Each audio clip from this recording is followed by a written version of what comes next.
தம்பி பிரதீப் அவர்கள் கூறியிருந்தார்கள். வெகு விரைவில் அந்த பொருட்களை முழுமையாக பெற்று இதே மாதிரி இன்னும் ஒரு நிகழ்வில் அந்த பொருட்கள் கையளிக்கப்படும். இன்னும் ஒரு விடயத்தையும் நான் இந்த இடத்தில் குறிப்பிட வேண்டும். எங்களுடைய வேலன் இலவச கல்வி நிலையத்தினுடைய ஐயா தவராசா ஐயா அவர்கள் இந்த இடத்தில் கலந்து கொண்டதன் நோக்கம், அவர் மிகப்பெரிய ஒரு கல்வி நிலையத்தை ஓந்தாச்சி மடத்தில் இலவசமாக பிள்ளைகளுக்கு நடத்தி கொண்டு வருகிறார். அவர் எதிர்காலத்தில் இந்த கிராமத்தையும் கவனத்தில் கொள்ள வேண்டும் என்பது எங்களுடைய பணிவான வேண்டுகோள்.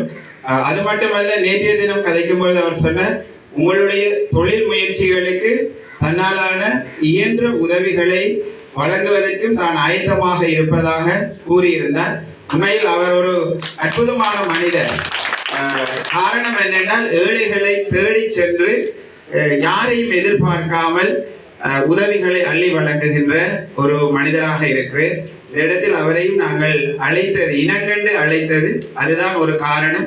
ஏன் இந்த கிராமத்திலும் அதிகமான ஏழைகள் இருக்கின்றார்கள், அவர்களும் உங்களுடைய தயவால் நன்மை பெற வேண்டும் என்பதற்காக.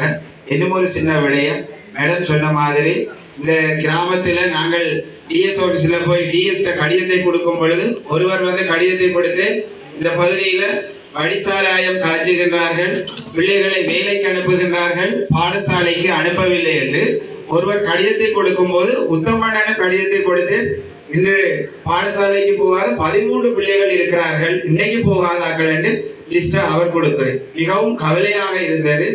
நாங்கள் இந்த பாடுபடுவது எங்களுடைய சமூகம் கல்வியில் முன்னேற வேண்டும். தமிழ் சமூகம் நீங்கள் கல்வியில் முன்னேறினா தான் அந்த தொழில் சரியாக தொழில் ரீதியாக முன்னேறி போகலாம். நாங்கள் யாரிடமும் கையெழுந்து தேவையில்லை.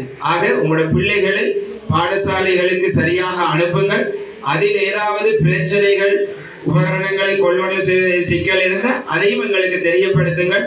யாரிடையாவது நாங்கள் வேண்டி தருவோம். பொய் சொல்லக்கூடாது. அரசாங்கத்தால் உங்களுக்கு 6000 ரூபாய் பொருட்கொள்வனவுக்கும் வழங்கி இருக்கிறார்கள், அதையும் நீங்கள் கவனத்தில் கொள்ளுங்கள் என்பதை கூறி நாங்கள் இறுதியாக நன்றியை கூறி விடைபெறலாம் என நினைக்கிறேன்.